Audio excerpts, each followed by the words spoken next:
We have a lot to get to on this Monday morning. Who stayed up to watch the Oscars?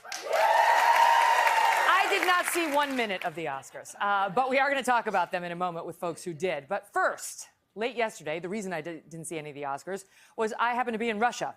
And late yesterday, I got home from Moscow, where I sat down for an exclusive interview with Russian President Vladimir Putin. He is running for a fourth term as Russia's president. The election is just under 2 weeks away. He is expected to win. I met with him in Moscow just after his annual State of the Nation address over there, where he claimed in that address that Russia has developed new nuclear weapons that he claims can overcome any missile defenses of the United States. Here's some of our conversation, just a bit, about Russia's meddling in our presidential election. Watch. Hacking into the Democratic National Committee, creating interference in our election by creating bots that spread false information on Twitter, on Facebook, spreading misinformation when it comes to Black Lives Matter, when it comes to our presidential election. That's what I'm talking about. With all due respect for you personally, with all due respect for Congress, you must have people with legal degrees. 100% you do. And people who are well educated who must understand that we, Russia, cannot prosecute anyone if they have not violated Russian law. If you don't have a legal degree, I can explain to you. I do. Then you have to understand what it takes is an official request to the General Prosecutor of the Russian Federation. Give us a document. Give us an official request. You said that the last time, and now I'm back with an indictment.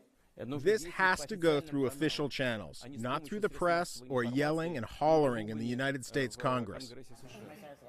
So that was the next day. The first day we talked in Moscow, we talked about the nuclear threat. The next day was in Kaliningrad, part of the Russian Federation. That's where you saw that. And that is where things between us got tense at times in an extraordinary hour-plus exchange, which we will have for you later this week. In the meantime, joining me now, my Oscar panel turned Putin panel. Now, we're going to get to the Oscars. Fashion expert Melissa Rivers, Amy Holmes, co-host of PBS's In Principle, and Karamo Brown, culture host for Queer Eye on Netflix. Good to see you all. Thank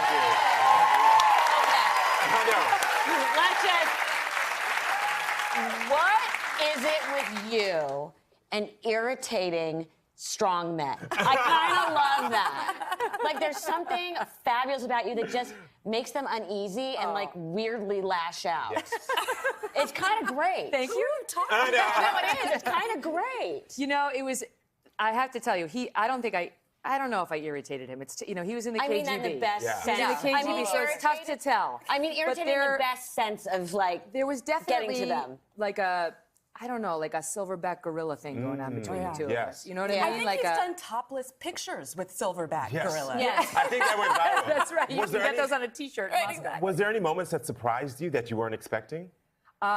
Yes, more than one. And we're going to air this for you later, but can I tell you, I've never had an exchange like this where he and I were sort of in this room. There were others around us. Everyone else faded away, and we just went. And it was like my notes were to the side, and I just got to press him.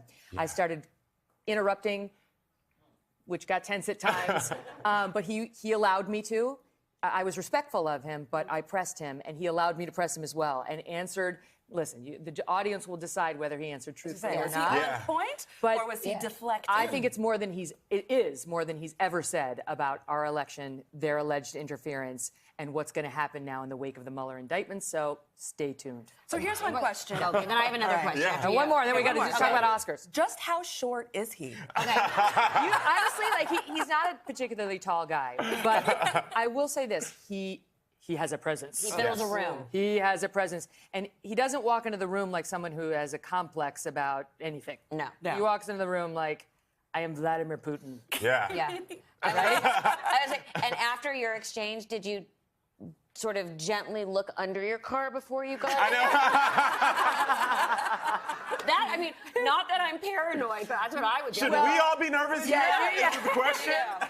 You do have to wonder, given their history when it comes to journalists. But I will say they had invited us prior to the interview to take a tour of the palace part of the Kremlin. The Kremlin's got the business offices, and then it's got a part of it that's called the Grand Palace, and like which the is gorgeous. Hermitage, And we always wondered if, like, is that part going to go away? Right? Like, there's not going to be any private tour of the Kremlin Palace. They still allowed it. They were very gracious when it was over. And I really think we made some headway on what they did and why they did it. So I love you. You don't back Great down. job. Congratulations. Yes, Thank you very congratulations. much. We're excited to see this. Now let's get shallow. Now let's talk about the really important stuff. Let's work our way to the shallow end of the pool. That's exactly right. So move aside the glitz and the glam and the statements made on the red carpet on stage at the 90th Academy Awards, and we're going to pick up the real stories with NBC's Natalie Morales. Natalie? Hey, good morning to you, Megyn. Well, the Oscars, of course, are known as Hollywood's highest achievement. Last night was a celebratory affair, but the award show did bring up a lot of different issues that Hollywood has been dealing with over the last year, from sexual harassment to demands for equality to diversity. The Oscars packed a lot in for just one night.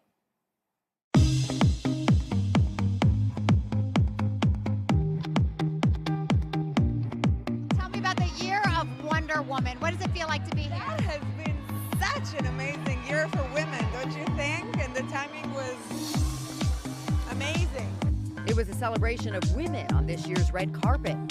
Vibrant fashion and strong voices taking on sexual harassment accusations in showbiz. Thank you so much. On behalf of Women Everywhere, what you have launched, I think, and you're using your voices, your stories, have empowered women everywhere to come forward. What does this movement mean to you personally, Ash?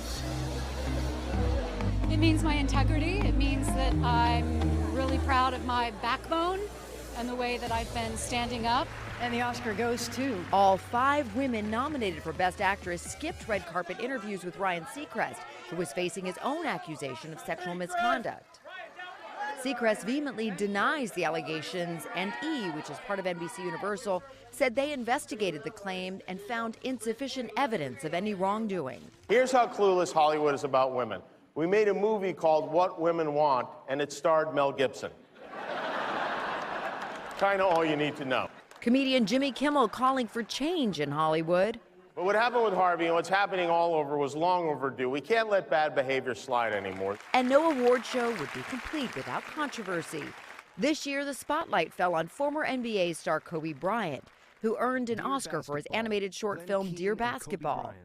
But his win drawing fire from the Time's Up movement on social media. Bryant was charged with rape in 2003, but the case was dropped when the accuser refused to testify. He later settled a civil suit brought by his accuser. Anybody in this room, whatever you believe in, we want you to stand up right now. Sexual harassment wasn't the only issue in the spotlight. Rap artist Common used his Oscar performance to take a jab at the NRA. Tell the NRA they in God's way. And to the people of Parkland, we say Ashe.